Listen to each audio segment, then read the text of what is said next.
Here's a quick question for you. What was all that fuss about GameStop? You may have noticed at the beginning of the year, everyone was suddenly talking about GameStop. GameStop. You may have even had someone in your orbit tell you that you had to use as much of your savings as possible to buy up their stock. And if you're anything like me, your response was, LOL, what savings? Point is, seemingly overnight, this blockbuster in video game drag went from a store you haven't set foot in since Obama was president to the hottest ticket on the stock market. And they did it without changing anything major about how they do business, which goes against all conventional wisdom. But again, if you're anything like me, you barely know the conventional wisdom, if at all. So let's break it down. Say you have a medium-sized chain of successful video game stores, and you're looking to take it to the next level and go national. You could then make a pitch to investors about your vision and why you belong in every strip mall in America. And if you can convince investors to buy into your vision, you can sell them a piece of your company. That piece is called a share of stock. You can then take that money you made from the sale and use it to buy and rent property, hire employees, purchase equipment, pay off debts, all the different expenses you incur while trying to grow a company. And as your business grows, it will become more valuable, which will make each stock worth more money.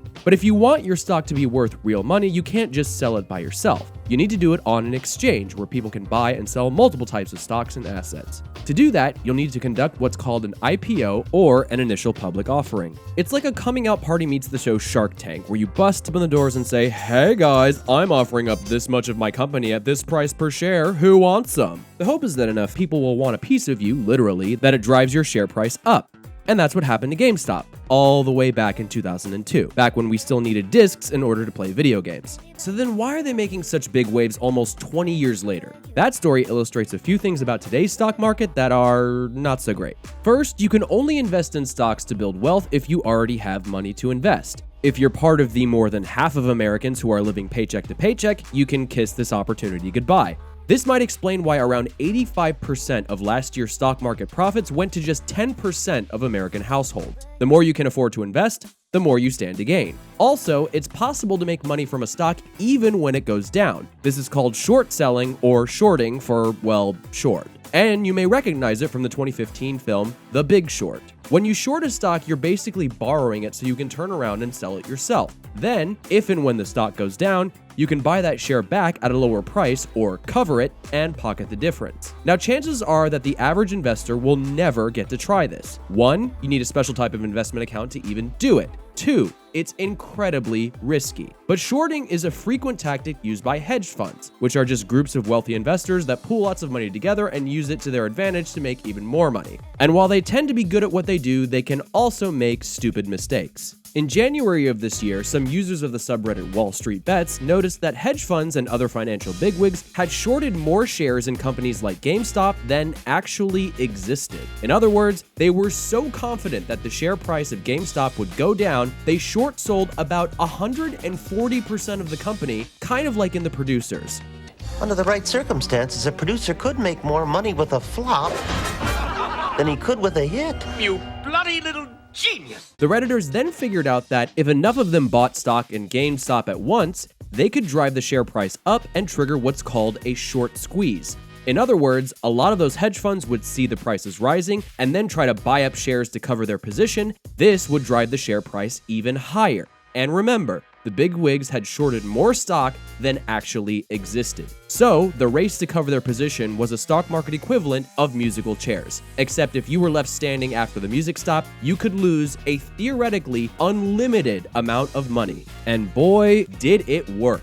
These rogue everyman investors managed to drive up the value of GameStop 30 times what it was previously. And then they replicated that formula with other waning companies like AMC, BlackBerry, Express, Fossil, and more. They were making money while hedge funds lost at least an estimated $6 billion, and at least one had to shut down. So in short, everyday investors took on Wall Street and won. Happy ending, right?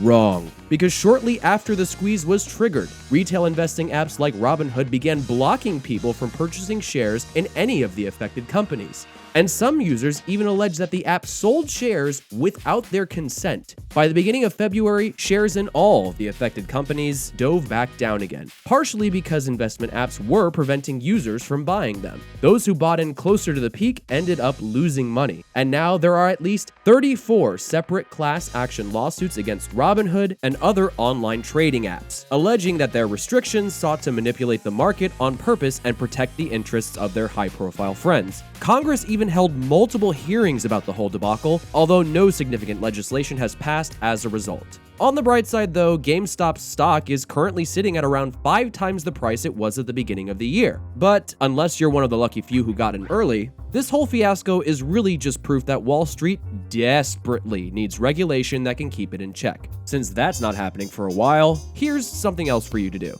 If there's any topic out there that's got you scratching your head and you're too scared to ask, you should totally send it our way. Tweet using the hashtag #QuickQuestion, or email us at questions@brainjoltmedia.com. Don't forget to follow us, and remember, quick questions don't always have quick answers.